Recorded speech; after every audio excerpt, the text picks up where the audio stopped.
যুগ যদি আমাদের সাথে না থাকতো তাইলে 1 সেকেন্ড 1 মিনিট বাঁচার ক্ষমতা ছিল না।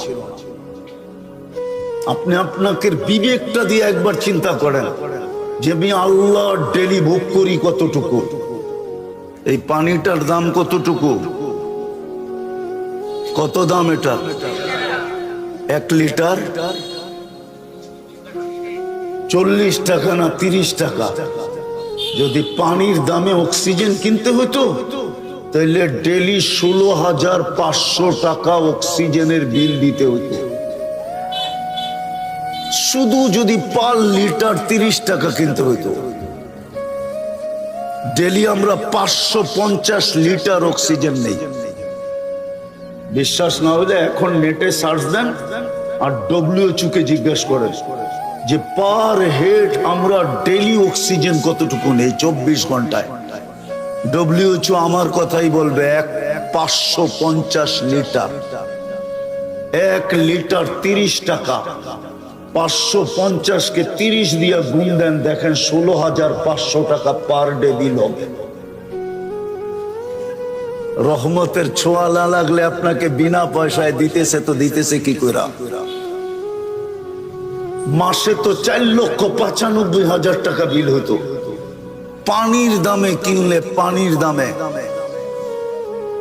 1 পয়সা যদি শ্বাসের বিল হইতো, অথচ আমি রূপগঞ্জে বসা বলতেছি, রূপগঞ্জে, থানা তো রূপগঞ্জ, ঠিক না?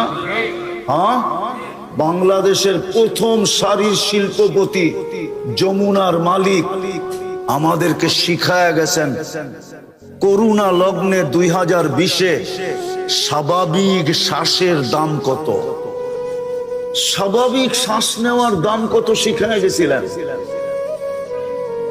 উনি ডাক্তারের টিমকে বলছিল, চায়নার ডাক্তারের টিমকে, যখন ভেন্টিলেটর চলতেছিল, যে আমাকে স্বাভাবিক শ্বাস নিতে দাও, এন্টার কোম্পানি আমি তোমাদের নামে লেখা দিব। পেপারে আছে, পেপারে,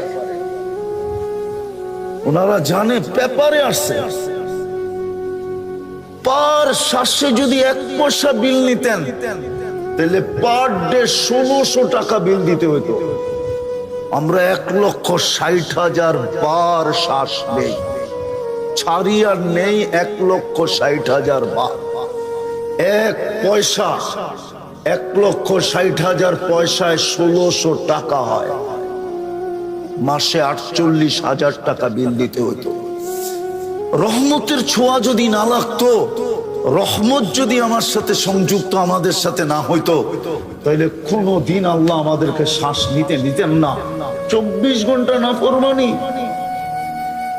শ্বাস নিবে আল্লাহ, ওই আল্লাহ যিনি পাওয়ারফুল। আল্লাহ তো দৃষ্টি আকর্ষণ করছে, আমার পাওয়ার দেখবি, আল্লাহ পাওয়ার শুনাইছে, ওয়াযাতু আমরি আলাস সামাওয়াতি ফাস্তাকাল্লাত, আমি হুকুম অর্ডার রাখতে দেরি, আকাশ স্থির হইতে দেরি করে নাই। শুধু হুকুম দিয়ে দাঁড় করায় দিছি। 6টা 7টা সাবআ সামাওয়াতিন তিবাকা, একের থেকে একটার পর একটা 7টা। আবার দূরত্ব কতটুকু? 500 বৎসরের রাস্তা। মোটা কতটুকু? 500 বৎসরের রাস্তা। একটা আরেকটার সামনে বড় কত? প্রথমটা দ্বিতীয়টার সামনে দুনিয়ার বাংলাদেশের কোন বিশ্বকাপ খেলার কোন ফুটবল মাঠ নাই, নাই, নাই। বলুক, জিজ্ঞাসা করেন তো আছে কিনা? আছে? কি কয় নাই? বিশ্বকাপ খেলার কোন ফুটবল মাঠ বাংলাদেশে নাই। কেননা বিশ্বকাপ যেখানে হবে ওটার জন্য 2 থেকে 2.5 লক্ষ কমসে কম ধারণ ক্ষমতা হইতে হবে, দর্শনার্থীর ধারণ ক্ষমতা হইতে হবে। নাই।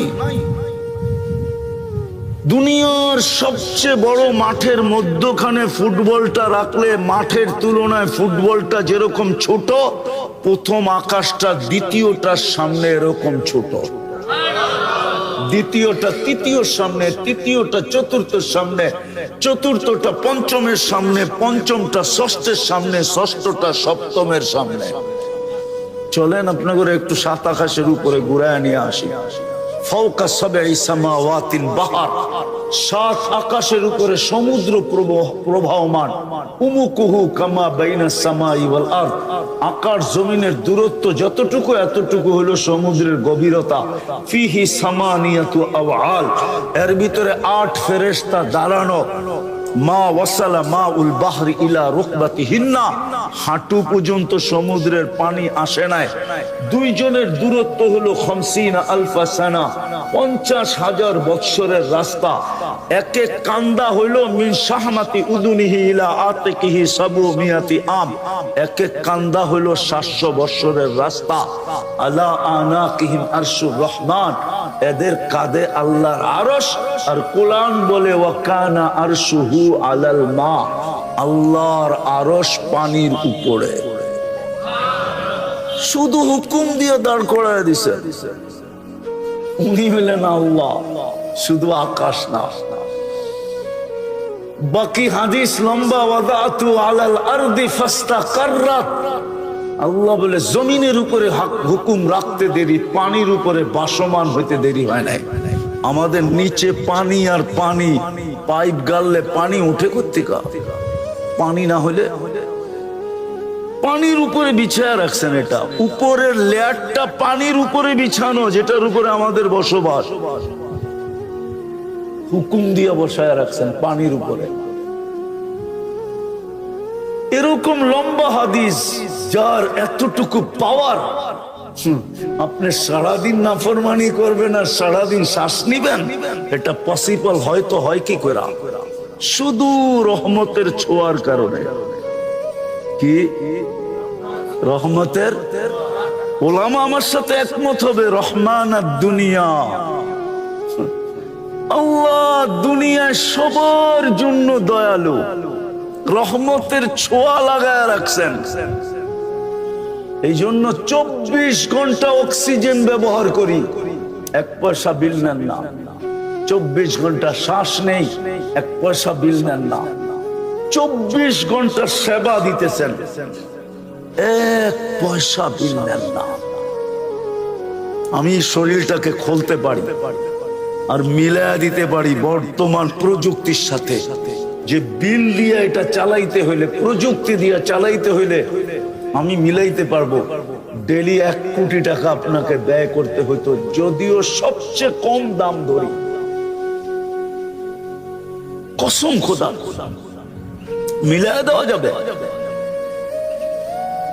শিক্ষিত মানুষ ওনারা, আমি বুঝাইতেছি আপনাদেরকে, ডেলি 80,000 বার আপনার আমার ভিতর থেকে কার্বন ডাই অক্সাইড বাইর করে। কতবার? 80,000 বার আপনি শ্বাস নেন, অক্সিজেন যায়। 80,000 বার শ্বাস ছাড়েন, কার্বন ডাই অক্সাইড বাইরে। দুনিয়াতে কোনো মেশিন বাহির হয় না এখনো। বিজ্ঞানের হাত ওই পর্যন্ত লম্বা হয় নাই যে কোনো মেশিন আবিষ্কার করছে কারো ভিতরে যদি কার্বন ডাই অক্সাইড জমা হয়ে যায়, মেশিন দিয়ে এটাকে কিউর করবে। রব্বে কাবার কসম, এখন পর্যন্ত কোনো মেশিন আসে না। বলুক ওনারা আসছে কিনা, এখন সার্চ দিয়া বলুক, বিজ্ঞানকে জিজ্ঞাসা করুক, আসে নাই। আল্লাহ ডেলি 80,000 বার আমাদের ভিতর থেকে কার্বন ডাই অক্সাইডকে বের করে। 24 ঘন্টা যদি বাহির না করে, তো 25তম ঘন্টায় আপনার জানাজা হবে, এতে কোনো সন্দেহ নাই। 25তম ঘন্টায় জমতে জমতে জমতে জমতে শ্বাস টানা বন্ধ হয়ে যাবে, ফুসফুস কাম করা ছেড়ে দিবে, আর আপনি টানতে পারবেন না, বিলকুল অফ হয়ে যাবে। তো যেটা বুঝাইতেছিলাম, রহমতের ছোঁয়া লাগলে, লাগা আছে বিদায় আমরা এখনো বেঁচে আছি, এখনো চলতেছি। নাইলে একটা কথা আপনি বলেন, আমি লম্বা করব না, ওয়াজ অনেকক্ষণ ধরে আমি শুনতেছিলাম ঘরে বসে বসে, আর লম্বার প্রয়োজনও নাই। অল্পতে যদি বোঝে তাইলে বোঝা সহজ।